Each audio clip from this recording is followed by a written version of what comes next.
Hello बच्चों, आइए देखते हैं हमारा प्रश्न क्या है। बच्चों, हमारा प्रश्न है अणुसंघ के गुणधर्म तब प्रेक्षित होते हैं जब। बच्चों, यहाँ पे हमें भरना है कि पहला विकल्प दिया गया है, किसी अवाष्पशील ठोस को वाष्पशील द्रव में घोला जाता है। दूसरा विकल्प बच्चों, किसी अवाष्पशील द्रव को एक अन्य वाष्पशील द्रव में घोला जाता है। तीसरा विकल्प बच्चों दिया गया है, किसी गैस को अवाष्पशील द्रव में घोला जाता है।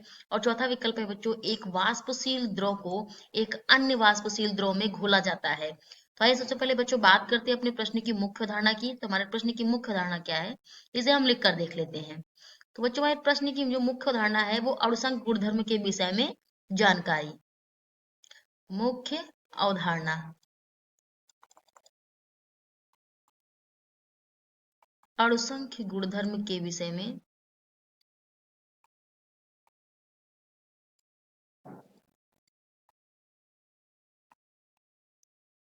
जानकारी।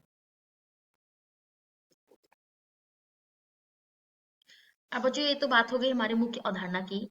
अब आते हैं अपने उत्तर की ओर। देखिए बच्चों, जो एक कोई मान लीजिए बच्चे, जो हमारा घोल होता है, जो है अवाष्पशील ठोस का या फिर कोई जो घोल होता है बच्चों, जब वो घोल का जब वाष्प दाब कम हो जाता है तो एक वाष्पशील विलायक में एक अवाष्पशील घुला हुआ पदार्थ जोड़ा जाता है।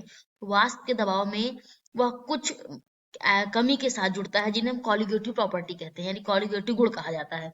आइए बच्चों, इसको हम लिख कर देख लेते हैं तो हमें ज्यादा अच्छे से समझ आएगा।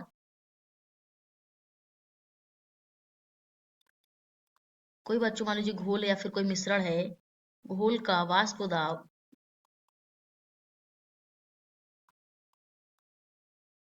दबाव कम हो जाता है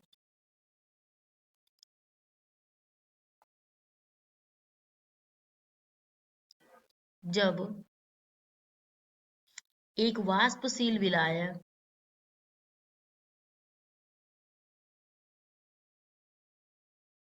क्या करते हैं बच्चों, एक जब वाष्पशील विलायक में एक गैर वाष्पशील या फिर बच्चों कह सकते हैं अवाष्पशील, गैर वाष्पशील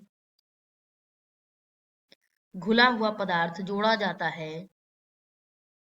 घुला हुआ पदार्थ, ये बच्चों हमारा क्या है, घुला हुआ पदार्थ जब हम जोड़ते हैं,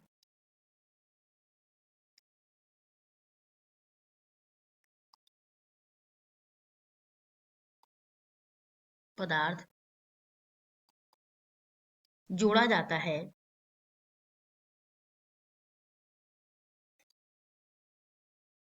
तो वाष्प के दबाव में वह कुछ कमी के साथ जुड़ी होती है। तो बच्चों क्या होता है, वाष्प के दबाव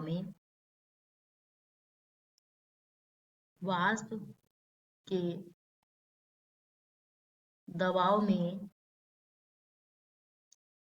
या कमी जो होती है बच्चों, कुछ संपत्तियों के साथ जुड़ी होती है, कुछ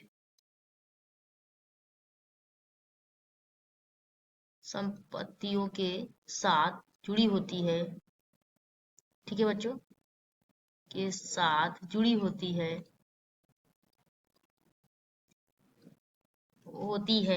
जिन्हें बच्चों क्या कहते हैं, कॉलिगेटिव गुण कहते हैं, जिन्हें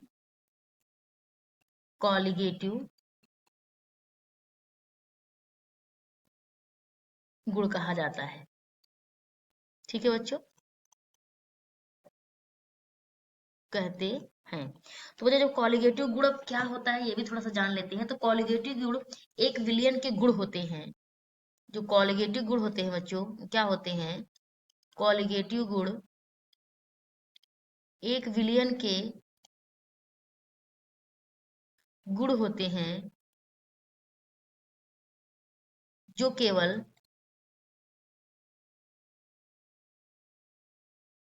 ठीक है बच्चों, जो केवल क्या होता है, विलायक की निश्चित मात्रा में, विलायक जो केवल विलायक की निश्चित मात्रा में बच्चों, ठीक है, विलायक की निश्चित मात्रा में विलय के कणों की संख्या पर निर्भर करते हैं। मात्रा में विलेय की कणों की संख्या पर निर्भर करते हैं, संख्या पर निर्भर करते हैं। ठीक है बच्चों।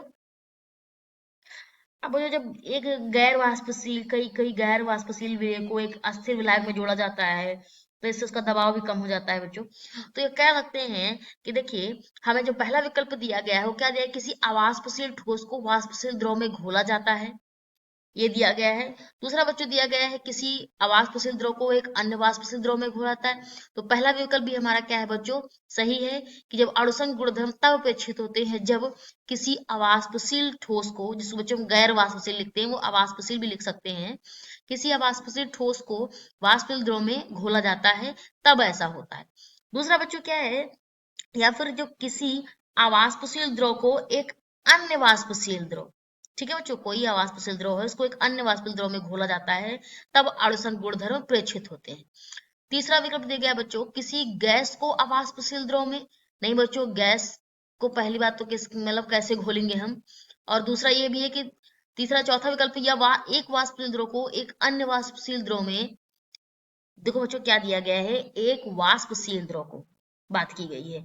तो हम बात कर रहे हैं बच्चों एक अवाष्पशील द्रव को जब वाष्पशील में घोलते हैं तब ये प्रेक्षित होता है, ना कि बच्चों जब वाष्पशील द्रव को एक अन्य वाष्पशील द्रव में घोलते हैं। तो आशा करते हैं बच्चों आपको प्रश्न का उत्तर समझ आया होगा। सही उत्तर बच्चों हमारा ए और बी है। धन्यवाद।